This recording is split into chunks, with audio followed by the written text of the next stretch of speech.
Peace, infinite waters, diving deep. Once again, we are out here in the mysterious art gallery, deep divers, how to recover from an abusive relationship. Let's just breathing in that good ass prana, baby. Now I got a question from a wonderful woman who asked, how can she recover from an abusive relationship? Now, a lot of people are in relationships, they're recovering from the aftermath of a relationship that didn't go the way they want. So this is sexology. Water, fire, hot, cold, yin, yang, daddy's home, we're back. And we ain't even had breakfast yet. Can I get a hello, pet? So let me share with you what I know, what's helped me along my journey. You see, when relationships go right, it is beautiful.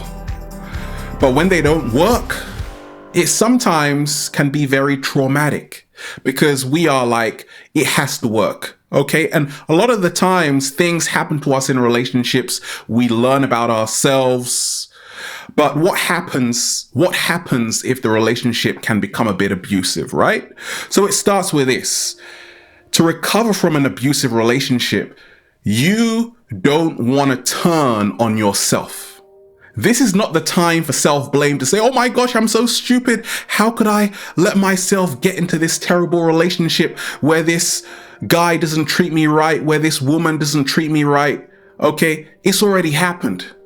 So this is the time you need to practice self-love to the T, right? You need to hug yourself, stare in the mirror and say, I'm so beautiful. Because the worst thing to do is to turn on yourself and say, it's me, it's my fault, because that will only lead to more self-hate, which will only make the problem worse. You see, many times in relationships, especially abusive relationships, something called gaslighting happens. That's where someone sow seeds of doubt inside of you.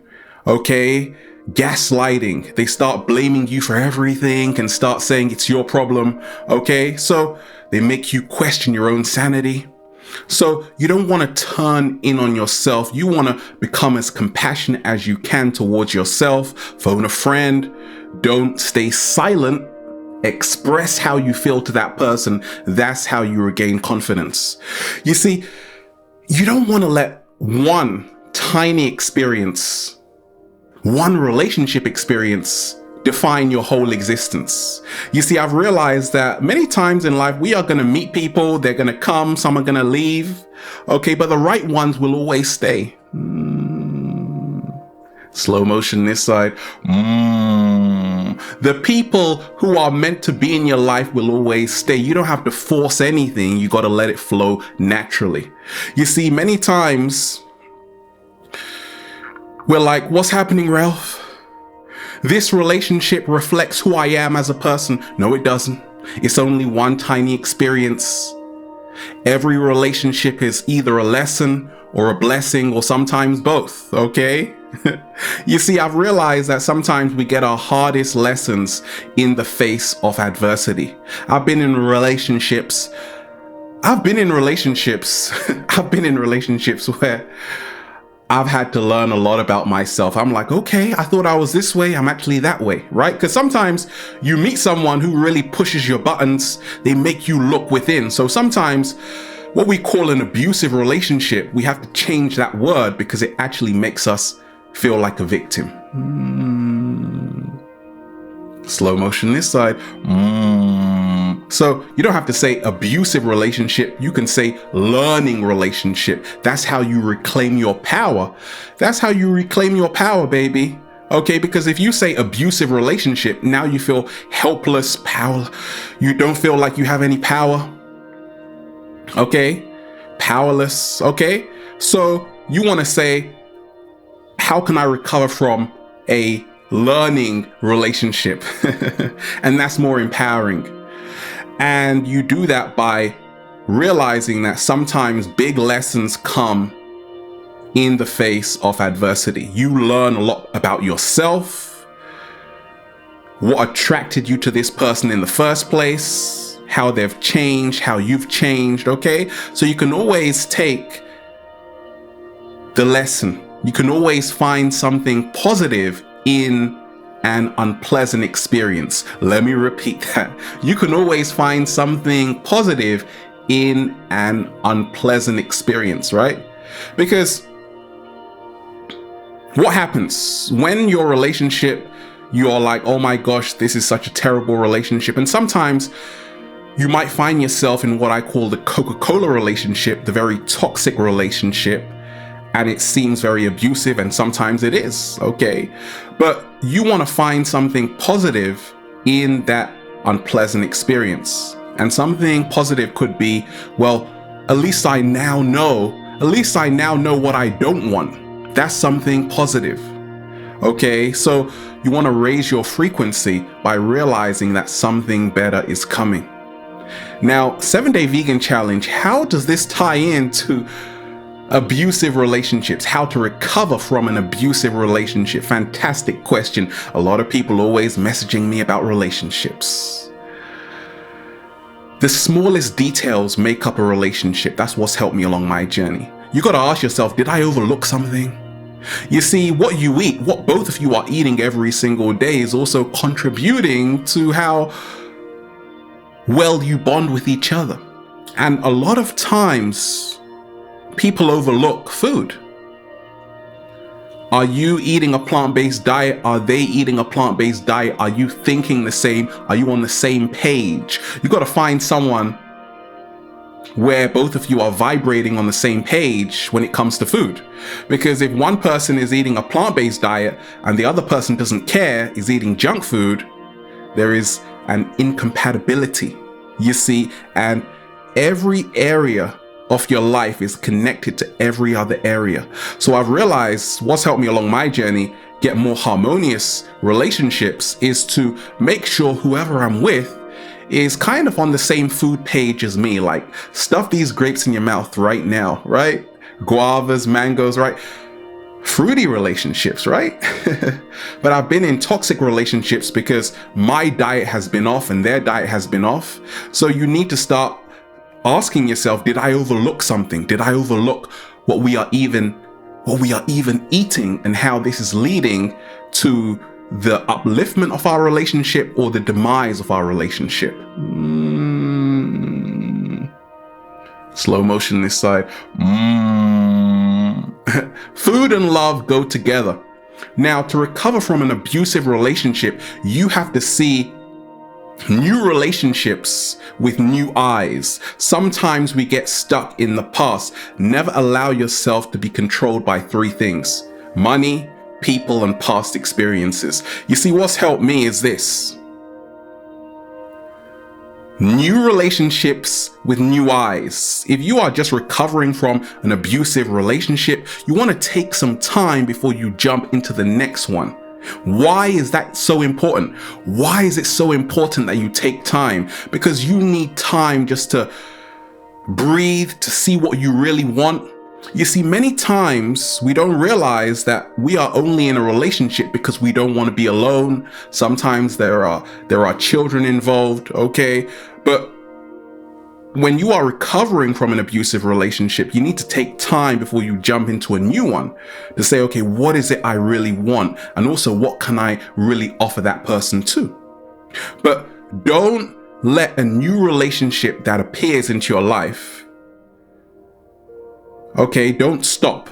Say, oh my gosh, I can't get into it because the past one is still in my thoughts. Right? You got to let go of that past relationship and realize you got to see this new relationship with new eyes. Realize that just because it didn't work with one person, it doesn't mean it's not going to work with another person, right? You see, many times what happens is that we see new relationships with old filters, old eyes, and therefore we become disheartened. To recover from an abusive relationship, you have to realize that there is someone who is absolutely going to love you, going to adore you, who is going to know your worth, they are going to be so proud to have you. They are going to lift you up, baby, because you are worthy for that. You got to stop settling. That's the thing. To recover from an abusive relationship, you have to stop settling for mediocrity. You got to know your worth. You got to know your value. You got to go where you are celebrated, not where you are tolerated. Now, a lot of the times when people say, I'm in an abusive relationship, I always say it takes two, and we've got to see why we attracting that kind of person into our life in the first place. So what I always tell people is this: look at your behavioral patterns that have been keeping you in that relationship for so long. Now, one of these patterns a lot of people have is they're silent.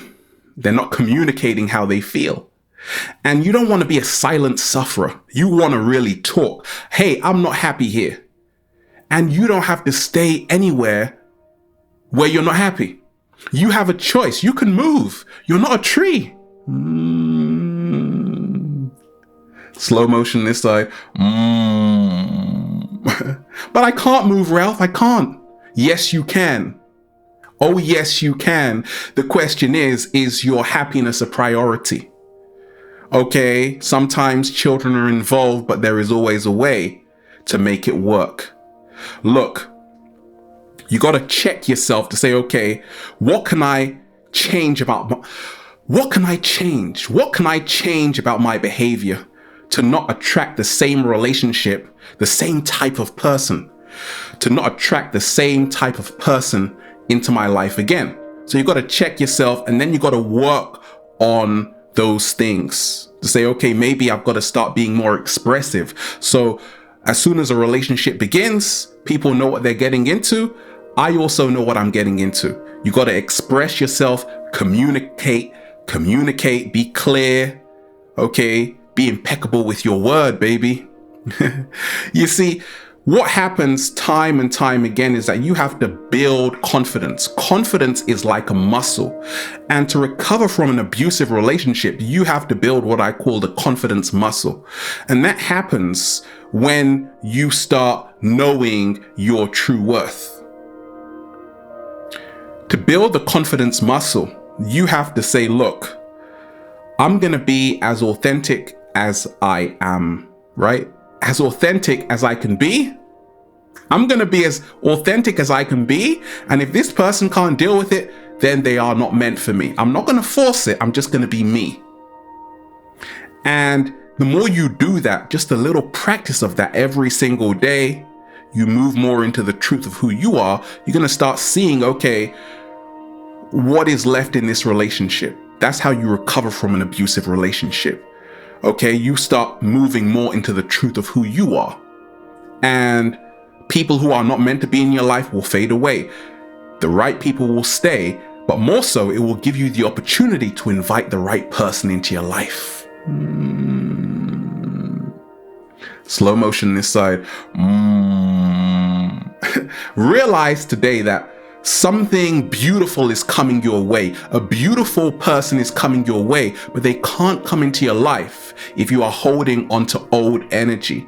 It will only come when you are ready for new energy.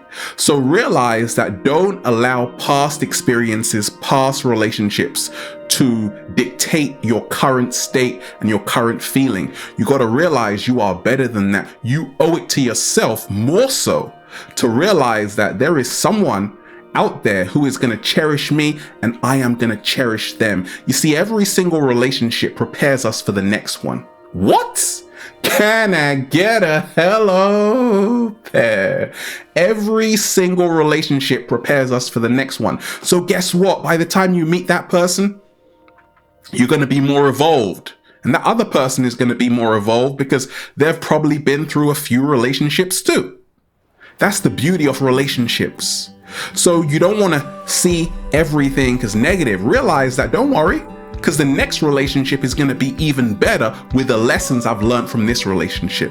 And then you'll just say, feels so good to be alive, baby. Can I get a hello there? Deep divers of planet Earth, this is Sexology. We are out here in the art gallery just breathing in that good ass prana, baby. Have a beautiful day, deep divers. infinite waters, diving deep once again. Stay well, stay healthy. Peace. You don't have to stay anywhere where you are not happy. You better know that. Oh, you better know that, because it's time to do the happiness dance. We're gonna find you a prince, princess, a king, a queen.